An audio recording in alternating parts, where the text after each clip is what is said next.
I hope your week is starting off well. I'm starting tonight's Monday mailbag with a shameless plug for you to check out the WRAL YouTube page. If you didn't catch our segment on THC drinks on Friday night, well, that's kind of my fault. I know better than to have an in-depth segment the same night when UNC is playing Duke in a pivotal basketball game. Anyway, we did talk about how a legal loophole in the state has allowed THC drinks to exist here in North Carolina. It's on the WRAL YouTube page right now.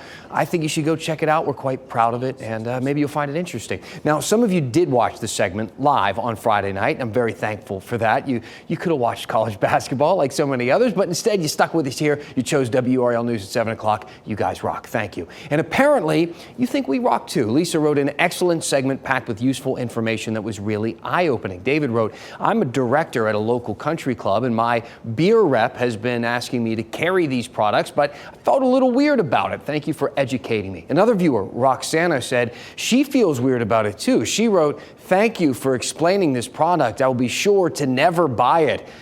It should be banned. People like to make money even if it kills someone else. So Roxana, to be fair here, we did talk a lot about how this product can be dangerous for children, but when it comes to adults, the dangers of THC aren't nearly as extreme. In fact, the DEA says no deaths from overdoses of marijuana have been reported, although there have been an increasing number of emergency room visits involving marijuana edibles. Now, that said, many people don't realize this, but we have seen an overdose death tied to THC. A Louisiana woman died in 2019. She had been using a vape with THC oil and she died from respiratory failure.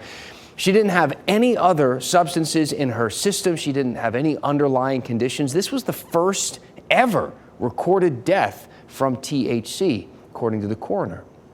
Now, we should mention that THC is a drug, but so are a lot of other things that people use every single day. And there have been people who have died from caffeine and, of course, alcohol. Those are drugs, too. I spoke to a doctor from UNC for our story on Friday, and she put it this way. So caffeine is a drug, for example.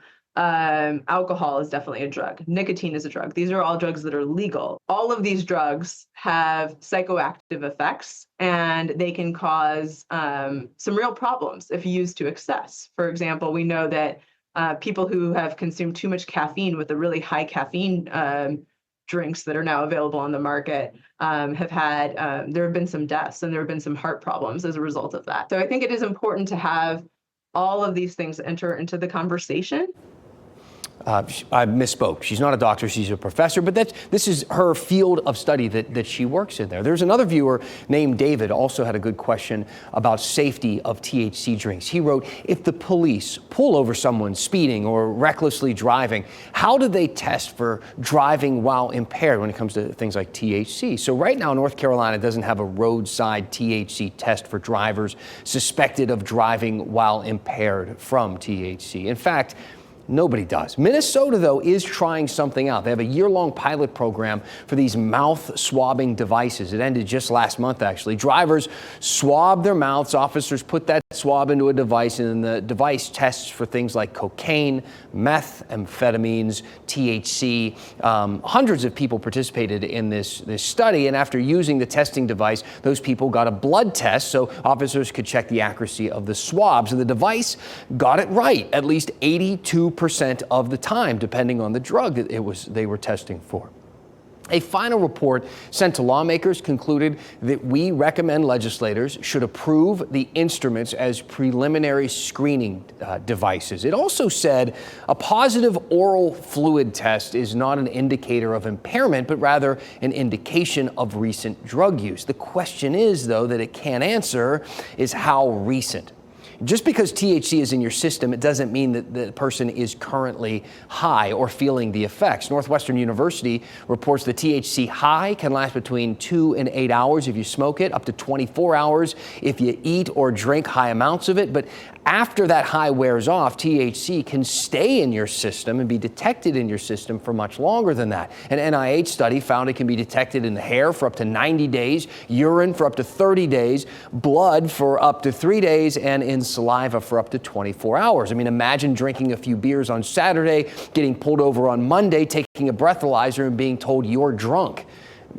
Does that seem fair? That's why law enforcement does use other methods as well, like the field sobriety test. Stand on one leg, follow the pen with your eye, walk and turn, that sort of thing. The National Highway Traffic Safety Administration reports using all three methods correctly can predict impairment 82% of the time. Can you believe that? It's the same exact number as the THC testing device. And it also has a similar disclaimer. Overall, they say the field sobriety tests are not a scientifically proven method upon which to base a DUI charge. So all of these methods are preliminary, meant to establish probable cause for the officers to make an arrest. They aren't perfect.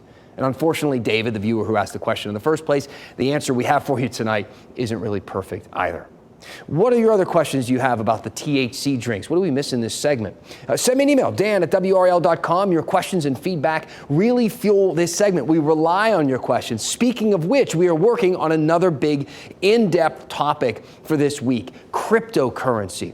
You see, both the state treasurer and President Trump want to invest public funds in things like Bitcoin.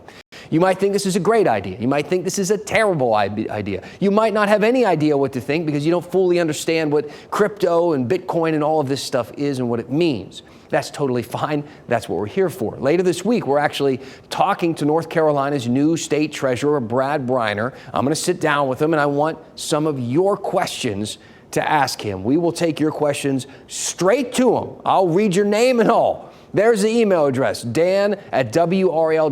What do you want to know about Bitcoin and how the government plans to invest in it? What else do you want to see on the local news? Tell me, what is on your mind? And we will go in depth.